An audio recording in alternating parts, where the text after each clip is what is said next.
pelajaran dari sejarah Pancasila bagi generasi muda. Di slide pertama, kita akan membahas tentang peristiwa penting dalam sejarah Pancasila. Peristiwa pertama ada sidang BPU PKI 1 Juni 1945. Peristiwa kedua, Soekarno menyampaikan rumusan dasar negara pertama kali. Peristiwa ketiga, momen lahirnya konsep Pancasila sebagai fondasi negara. Kita akan membahas sedikit tentang di peristiwa ketiga, yaitu momen lahirnya konsep Pancasila sebagai fondasi negara.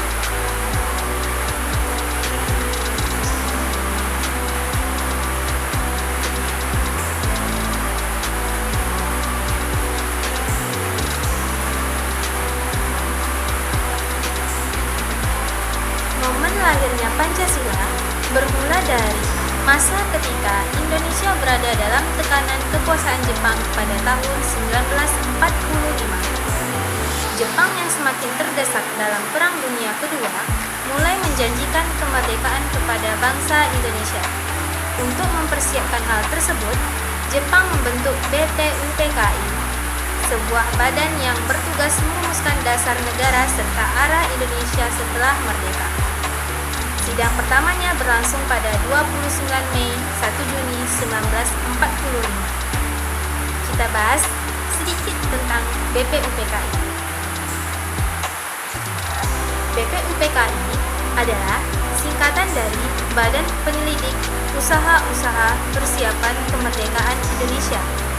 Lembaga ini dibentuk oleh pemerintah Jepang pada 29 April 1945 saat Jepang semakin terdesak dalam Perang Dunia Kedua dan mulai berusaha menarik simpati bangsa Indonesia dengan menjanjikan kemerdekaan. Tugas utama BPUPKI adalah menyelidiki, merumuskan, dan mempersiapkan hal-hal penting yang dibutuhkan untuk membentuk negara Indonesia merdeka, termasuk merumuskan dasar negara. BPUPKI beranggotakan tokoh-tokoh penting bangsa seperti Soekarno, Muhammad Hatta, Muhammad Yamin, Ki Bagus Hadikusumo, dan masih banyak lainnya. BPUPKI menyelenggarakan 2 kali sidang. Sidang pertama berlangsung pada 29 Mei 1 Juni 1945 dan membahas dasar negara yang pada akhirnya melahirkan gagasan Pancasila.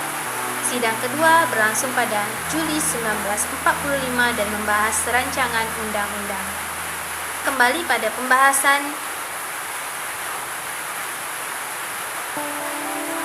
Pada tanggal 1 Juni 1945, Soekarno tampil menyampaikan pidato yang kemudian menjadi titik kelahiran Pancasila. Dengan retorika yang kuat, ia menyatukan nilai-nilai yang hidup dalam masyarakat Indonesia, seperti gotong royong, persatuan, kemanusiaan, dan musyawarah. Soekarno merumuskan 5 prinsip yang ia sebut Pancasila, serta memberikan alternatif penyederhanaannya menjadi Trisila dan bahkan Ekasila. Dengan inti nilai gotong royong, pidato ini diterima sebagai rumusan filosofis paling komprehensif tentang dasar negara. Setelah pidato tersebut, para anggota BPUPKI melakukan pembahasan lebih lanjut hingga terbentuknya Panitia 9 yang merumuskan Piagam Jakarta sebagai langkah lanjutan penyusunan dasar negara. Sedikit kita bahas tentang Panitia 9. Panitia 9 adalah kelompok kecil yang dibentuk pada 1 Juli 1945 oleh BPUPKI untuk merumuskan dasar negara, dan merekalah yang menyusun Piagam Jakarta. Anggotanya terdiri dari tokoh-tokoh penting bangsa, yaitu Insinyur Soekarno, Muhammad Hatta, Muhammad Yamin, Ahmad Subarjo, Wajid Hasyim, Habib Kusno, Cokro Sujoso, Agus Salim, Perspomo, dan Marabis.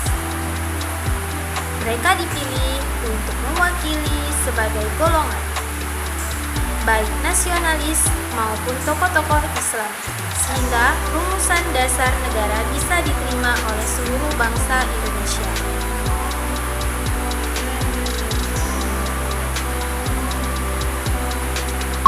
Sejak itu, Pancasila menjadi fondasi yang mempersatukan bangsa Indonesia dalam keberagaman etnis, budaya, dan keyakinan, serta menjadi pedoman moral dan ideologis negara sepanjang sejarah.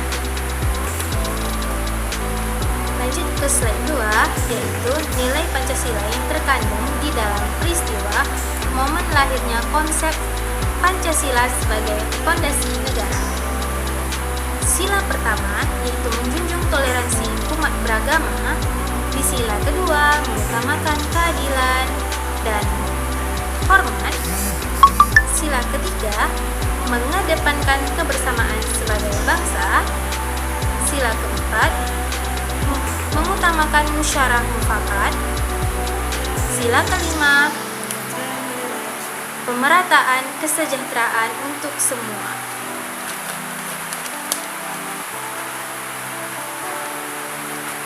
Di slide ketiga, kita akan membahas pelajaran dari sejarah Pancasila yang bisa kita ambil.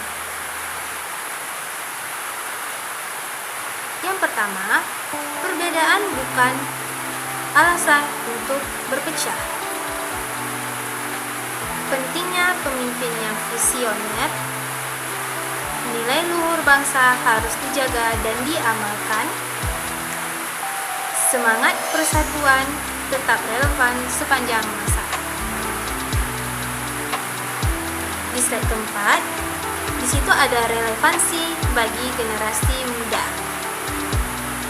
Yang pertama ada menjadikan pedoman bersikap dalam kehidupan modern, menjadi filter dari pengaruh negatif globalisasi, menguatkan rasa nasionalisme di kalangan pemuda, dan mendorong semangat kolaborasi dan toleransi.